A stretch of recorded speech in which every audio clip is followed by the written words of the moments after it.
This is a little story about what at the end of a relationship, when people really finally are their authentic selves. You know, the different spaces in marriage. When you first meet someone and think they're adorable and everything they do is so cute. Oh, isn't that cute? They want coffee all the time.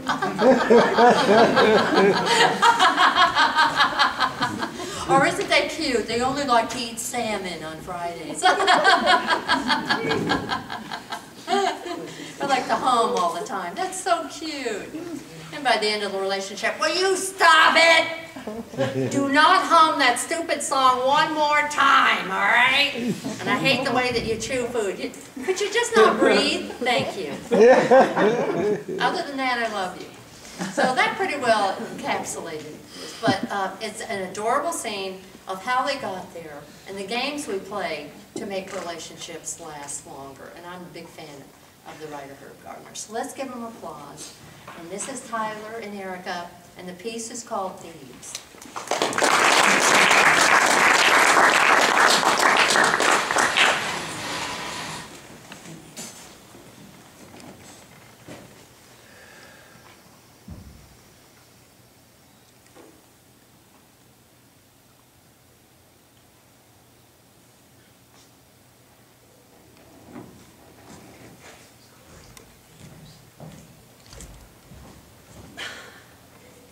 You a question? Yes. Who are you? Martin. Martin? Martin who? Martin Kramer. Martin, right. And where do I know you from again? I'm your husband. You know me from marriage. Right. Sally, the forgetting game, I hate it. You have no idea. Okay, I'm sorry. At least once a week now, you wake me up in the middle of the night and ask me who I am. I hate it. You used to think it was charming. I thought a lot of things were charming. You know, Dr. Matthew Spangler talks about this in his new book, In Marriage and Modern Society. He calls it the inevitable decline from charm to nightmare. Sally, there is no such book. There's no Dr. Spangler. I know. Sally, why do you keep... I do the best I can to class up this conversation every once in a while. You don't just do it with me. You do it with everyone. Last week with my mother, remember that? You made up a whole country. A whole country that doesn't even exist. I thought she'd be happy there. But there is none. There's no Hungarian West Indies. My countries, my books. I used to think they were funny. Yeah, I thought a lot of things were funny. What happened? We were... Okay, I was gonna wait till morning. Why wait? Let's wait. First, Sally, I want to let you know how much I appreciate the wonderful work you've done in our apartment here. You've managed in 5 short weeks to capture that classic, subtle, yet elusive feel previously found only in the Port Authority bus terminal. In addition, you have somewhat mystically lost or forgotten the name of the moving and storage company with whom you placed nearly $55,000 worth of our furniture. It's an Italian name. I know that. I'm working on that. This, coupled with the fact you disappeared 8 days ago on a trip for what was ostensibly some strawberry yogurt. Remember that, to Gristed Brothers Market? I went to Gloria's place. It's led to a certain amount of confusion for me.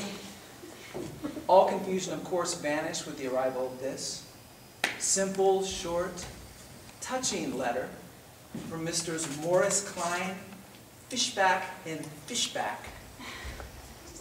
We've been retained by your wife, Sally Jane Kramer, hereinafter referred to as wife, to represent her in the matter of your divorce.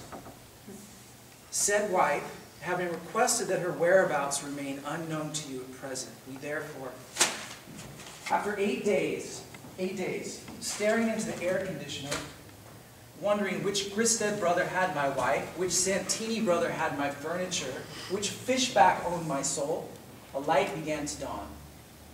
Or maybe one went out. I realize no one's been hiding you from me. Your whereabouts, said wife, have been unknown to me for years. You make a fine decorator, wonderful letter writer, and a perfect stranger.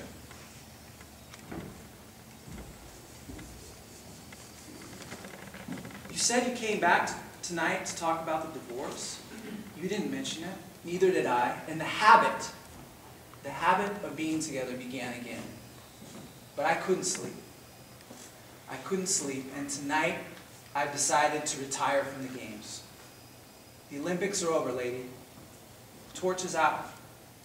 You're free. Said husband, hereinafter referred to as gone, has had it.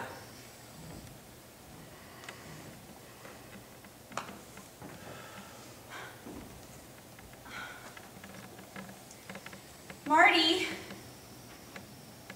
I came back tonight because I'm pregnant. Can't hear you from out here. I know.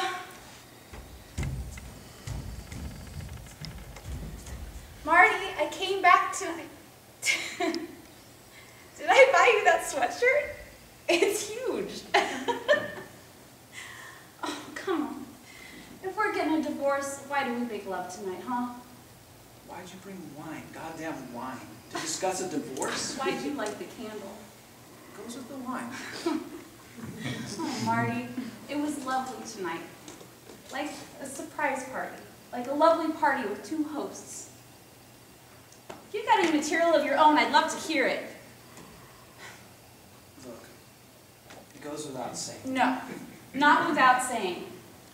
Come on, keep me company, Marty. Show an emotion. Emotions, Marty, you remember, right?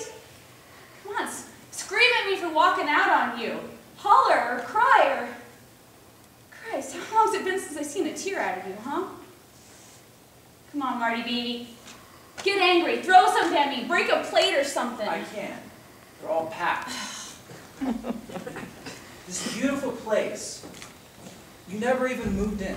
You keep moving us. Another room, a higher floor. It's a beautiful place. Poor schmuck. We just be back up to our ass in French Provincial. Do you have to speak that way? I mean, are you compelled? That's how I always talk. When we're out with people, I cringe. I literally cringe. Oh yeah, I've seen you. You go off in a corner and pretend you're an onion dip. All these years. That loud, embarrassing. That's how I talk to everybody, Marty. What about at school? You talk to your students that way? PS 29? Marty, don't you remember what kids sound like down there? Canal Street, where you're from. You and this embarrassing lady here, apparently. Dummy. You bought yourself a new mouth, but you kept the same old wife. It's me, Marty. Sally Jane Kaminsky. I know you from before, fella. I know you from copping goodies off at every open counter in the neighborhood. I know you from knocking over DeSapio's groceries with the Golden Avengers. I know you from... Sally, I was 16 years old. Yeah, you were. I remember your jacket. You remember the red one with the big pockets on the inside? You come dragging out of Woolworths, the only Jewish pelican in New York. I didn't think you even noticed me in those days. Well, sure I noticed you. I mean, I thought it was years later.